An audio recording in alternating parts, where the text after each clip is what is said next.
The Fife Diet. Fife? The Fife Diet. Alright. So you do it for a week then?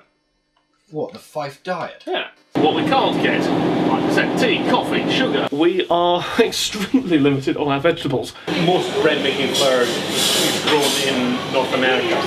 Is it from Fife? It's not from Fife. It's from Fife. No, it's Pac Ranch. No. We'd volunteered to do the Fife Diet for a week.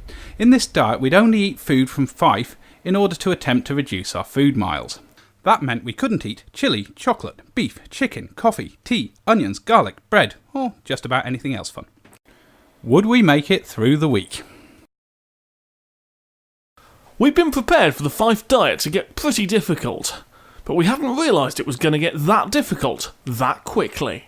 On the commencement of the Fife Diet, I was immediately invited out to a party, which had tons of free food and free alcohol, none of which I could eat because none of it was from Fife. It turns out that all you can drink from Fife is Freoc, Care No More, and Bouvrage. Now, Freoc's expensive, it's alright. Care No More is quite nice, also expensive, and Bouvrage non-alcoholic and is even more expensive than Freoc. So I think it's going to be a bit of a long week, this one. First day of the Fife Diet, I need to cook something to eat. And that, I think, is going to be soup, because I have tons of root vegetables and not a lot else. So, potato, leeken and bake soup, how hard can it be? Of course, I haven't got any fat, which is going to make life a little bit complicated, but in theory, the bacon has its own fat. We had no fat, no garlic, no onions. We were going to have to learn to cook from the ground up, or end up eating nothing but oatcakes all week. But I had bigger problems. It's day 1 of the Fife Diet, or day 0 if you index sensibly. So yesterday we went to Fife and picked up all our vegetables. Then I had to rush off to work and leave them all in the tender care of the other two. Today we went to the farmer's market to get meat. I got all of my vegetables back, less 2 eggs. Ordinarily this wouldn't be a major issue, but there's kind of a principle at stake here, and this is all I have to eat for the week.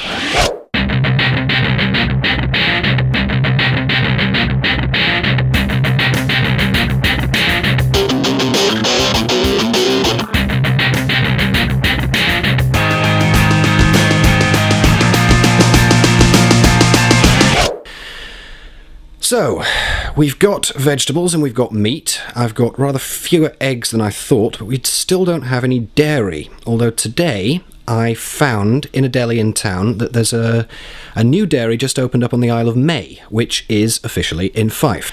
So I bought all of the Anster cheese available in Edinburgh. As a result, I control the entire dairy intake for 3 men. My one-man cheese cartel imposed sanctions and swiftly ensured the return of my unlawfully detained eggs. Things were looking up, and not just for me. There's been a bit of an update on the beer situation. Apparently, Freoc isn't actually made in Fife, it's made in Alloa. And it doesn't claim to be from locally sourced grain or anything like that. It's not going for that angle at all. Now, I found out something else is made in Alloa in approximately the same place, and that's Carlsberg. Carlsberg is cheap, mass-produced, and tastes like water, but it's available everywhere, so that was me sorted. Meanwhile, Hugh had naturally enough decided the only way to survive this diet was via molecular gastronomy. Fife style. Just because we are living with a diet that's the same as we had in medieval times doesn't mean we need to use medieval cooking methods. So I've got some lovely pork belly here, and I'm just going to vacuum pack this and then cook it sous vide in my sous vide machine.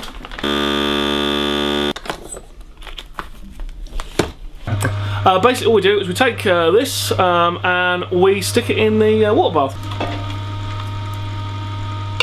By 24 hours time, the fat should be nicely melted, the collagen should have nicely turned into gelatin, and it will hopefully be gorgeous. Hugh might have had the science, but I had the history. I'd already solved the fat problem with rendered pork dripping, and now I was on the trail of a replacement for bread. I am not making this up. Apparently, in days of old, Leftover porridge was put into the porridge drawer. This is true. And it was left to set into cakes, and it was taken out into the fields and eaten as a snack at lunchtime.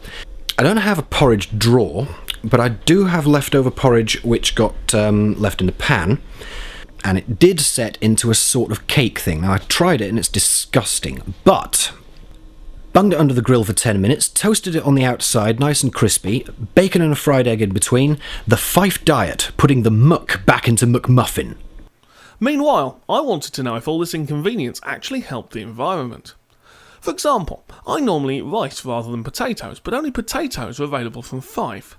Now, a quick look at the packet of rice shows that it was transported from India. Ouch! That means 150 grams of CO2 was emitted just because of its travel. But the potatoes take much longer to cook and require a bigger pan. So here's how much carbon is produced when you're cooking the rice, and here's the potatoes for... oh dear.